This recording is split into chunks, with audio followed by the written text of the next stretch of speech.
Marc Miller may end. LMIA points for permanent residency, a potential game changer for Canadian immigration. In recent discussions surrounding Canadian immigration policy, a significant development has emerged.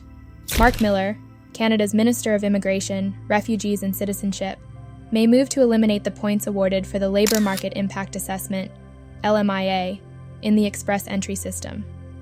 This proposed change could have far-reaching implications for how skilled workers and employers navigate Canada's immigration system, particularly concerning the pathway to permanent residency.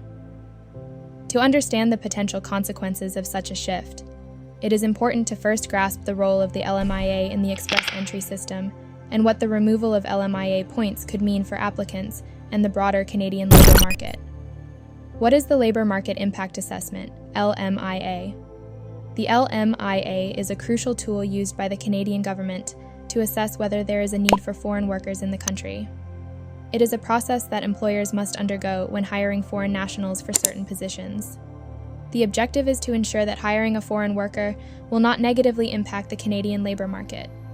Specifically, that there are no qualified Canadians or permanent residents available to fill the job.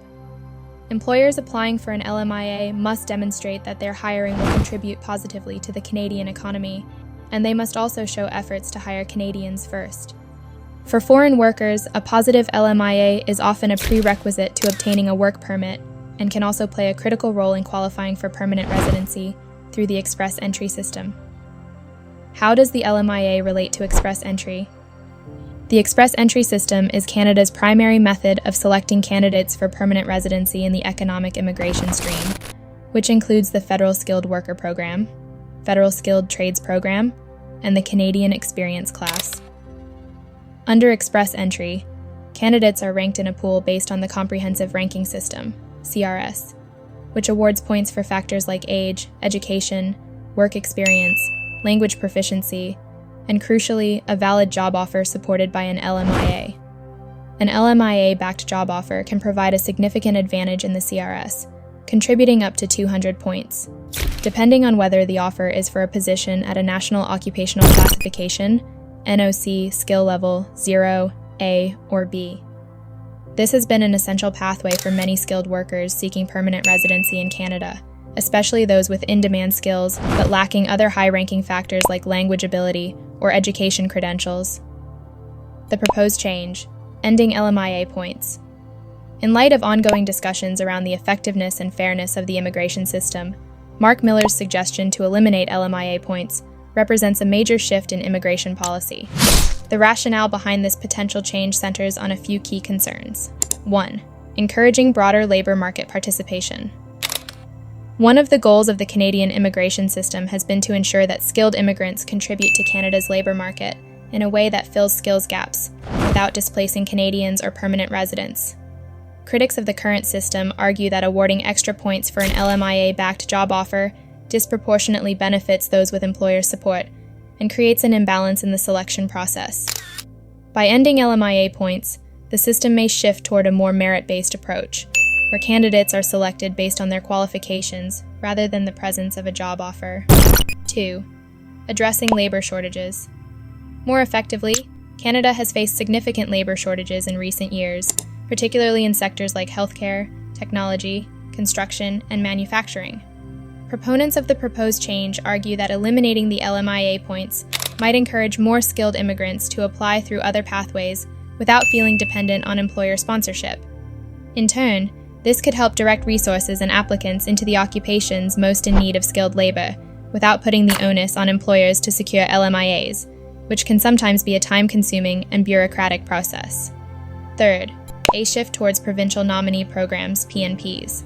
With the possible removal of LMIA points in the Federal Express Entry system, the spotlight could shift toward provincial nominee programs, PNPs, as an alternative route for skilled workers to gain permanent residency. PNPS allow provinces and territories to nominate individuals based on regional labour market needs, and these programs have been increasingly popular in recent years. By streamlining the immigration process in this way, provinces may gain more autonomy over their labour force, targeting immigrants with the specific skills required for local economies. 4. Increasing the pool of qualified candidates. By reducing the reliance on employer support through LMIA-backed job offers, the pool of candidates eligible for permanent residency could widen. Many highly qualified individuals, including those who may be working in temporary or non-LMIA jobs, may find themselves with better prospects for immigration under the new system. This could be particularly beneficial for workers who are already in Canada on temporary visas, or for those who have Canadian work experience but have struggled to secure LMIA-backed positions. Implications for employers. The elimination of LMIA points will undoubtedly have a significant impact on employers, particularly those who rely on foreign workers to fill skill shortages. Under the current system, employers who offer LMIA-supported job offers essentially gain an additional edge in the immigration process, which has made the LMIA a key component of Canada's labor force strategy. Without the benefit of LMIA points, employers may face more challenges in attracting and retaining skilled foreign workers, especially in industries with high turnover rates or where there is a lack of qualified Canadian candidates. Some employers may need to adjust their recruitment strategies or rely more on the Temporary Foreign Worker Program, TFWP, to fill these gaps, though the TFWP itself has its limitations and requires ongoing administrative work. Impact on skilled workers. For skilled workers, especially those without an LMIA-backed job offer, the potential end of LMIA points could be a mixed blessing. On the one hand, it could level the playing field, making it easier for candidates without job offers to enter the express entry pool and gain points based on their qualifications and work experience alone. This would help reduce the perceived advantage that some employers currently hold over prospective immigrants. However, some workers who currently rely on a job offer to gain enough CRS points to receive an invitation to apply, ITA, for permanent residency, may find themselves in a more competitive pool. They will need to ensure that other aspects of their application, such as language skills or education, are particularly strong to compensate for the absence of LMIA points.